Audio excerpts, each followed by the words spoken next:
भाजपा समर्थन मंच और आसरा एनजीओ की एक बैठक बुधवार को भट्टा गांव स्थित आसरा एनजीओ के निज निवास पर संपन्न हुई, जिसमें वक्ताओं ने महिला सशक्तिकरण पर जोर दिया।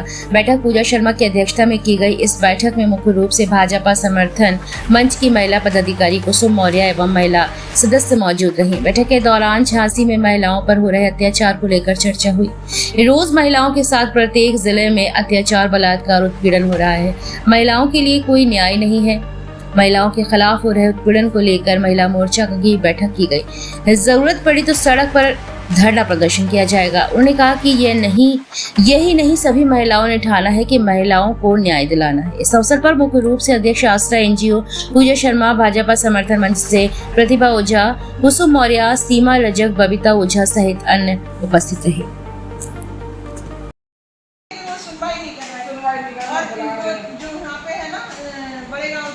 चौकी इंचार्ज वो तो फोन ही नहीं उठाया, आपका तो फोन ही नहीं उठाया उन्होंने। उठाया था, बोले कोर्ट में है और जैसे कोर्ट से आएंगे तो बुला लेंगे। अब वो जाने कब आएंगे, कब 5 बजने वाला है। मान लो जैसे भाई हम अपने हिसाब से काम करेंगे, तुम्हारे हिसाब से इधर अपने हिसाब से काम करो। नहीं, लेकिन एक बात बताइए, सपोज दैट जैसे कि ससुराल वालों ने निकाल दिया, पौने 2 महीने से दर भटक रही थी, समझिए। और अभी जिस तरीके का कल का प्रावधान है, जिस तरीके से इनके मतलब कि घर में मायके में विवाद हुआ है, इसके बाद इसकी स्थिति क्या रहेगी? ये 12 साल की बेटी को लेकर कहाँ जाएगी?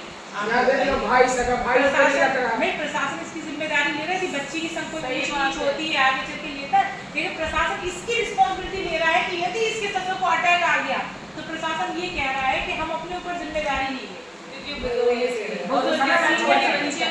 और आप ये बताइए, यदि वो सीनियर सिटीजन है तो मैं कह रही हूँ कि 2 साल से चिल्ला रहा है, अभी तक क्यों नहीं कुछ होता उनको? सीनियर सिटीजन 2 साल तो हम लोगों को हो गया, इसके साथ तो अभी तक तो कुछ हुआ नहीं। महिला थाना कम से कम मेरे हिसाब से 7 बार महिला थाना जा चुकी है पिकअप लेकर।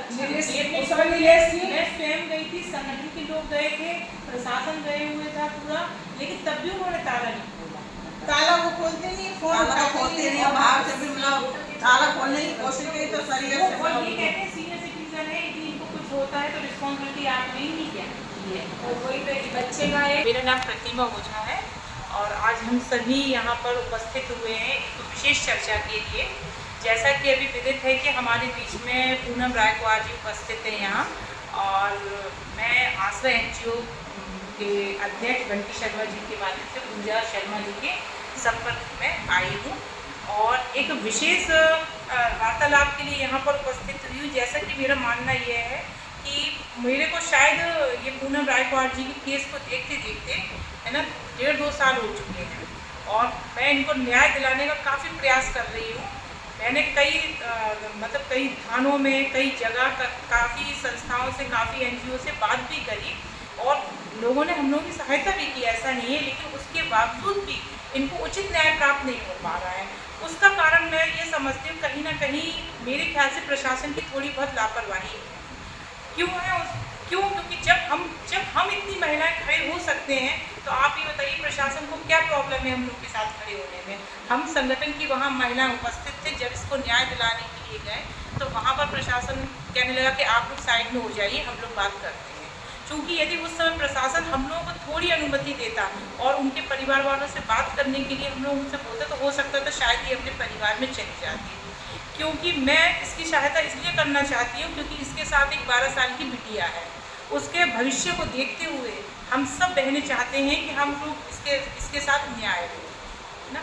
क्योंकि देखिए दरअसल में बात ये है कि इसके संग जो हुआ है ना, मेरे ख्याल से मुझे लगता है उचित न्याय नहीं हुआ है। क्योंकि जब हमारी रिपोर्ट जिस समय इसके संग मारा पीटी हुई थी, रात्रि करीब 9:30 बजे के समथिंग में इसका फ़ोन आया था और 1 बजे इसको मेडिकल करवाने के लिए मैं खुद गई थी वहाँ पर सिविल हॉस्पिटल। वो मेडिकल रिपोर्ट भी जो थी वो भी इसको नहीं प्राप्त हुई है। और जब प्रशासन से हम लोगों ने बातचीत करी तो प्रशासन से बातचीत करने के बाद जो प्रशासन ने रिपोर्ट बनाई थी वो एक तरफा रिपोर्ट बनाई है। मैंने आज फिर प्रशासन से जाके बात करी तब मैंने उनसे यही कहा है कि आप इस पर दोबारा जाँच बैठाइए। उस पर जाँच होना इसलिए ज़रूरी है क्योंकि यदि आज मैं ये समझती कि दर भटक रही, जैसा कि मुझे ज्ञात हुआ है कि कल रात्रि ये अपने हम लोग ने इसको मायके में शिफ्ट कर दिया था, कल रात्रि इसके मायके में विवाद हुआ। अब आप मुझे ये बताइए इस अवस्था में हमारी बहन बेटियां कहाँ जाएंगी? ना ही तो वो ससुराल की हैं और ना ही वो मायके की हैं। और मुझे लगता है कि यदि आज इसको रहने के लिए उचित स्थान नहीं मिला तो आप ये सोचिए कि इसके आने वाला भविष्य क्या होगा, इसके साथ इसकी बच्ची का भविष्य क्या होगा।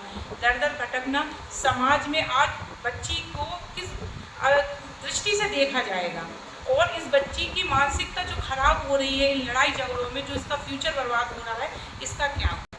मैं पूजा शर्मा अध्यक्ष आशा सोसाइटी एनजीओ। जैसा कि आप देख रहे हैं दीदी लोग आई हुई हैं, बीजेपी संगठन से आएंगे दीदी। तो हम सब यहाँ बैठ के एक मुद्दे पर चर्चा कर रहे थे, महिलाओं पे।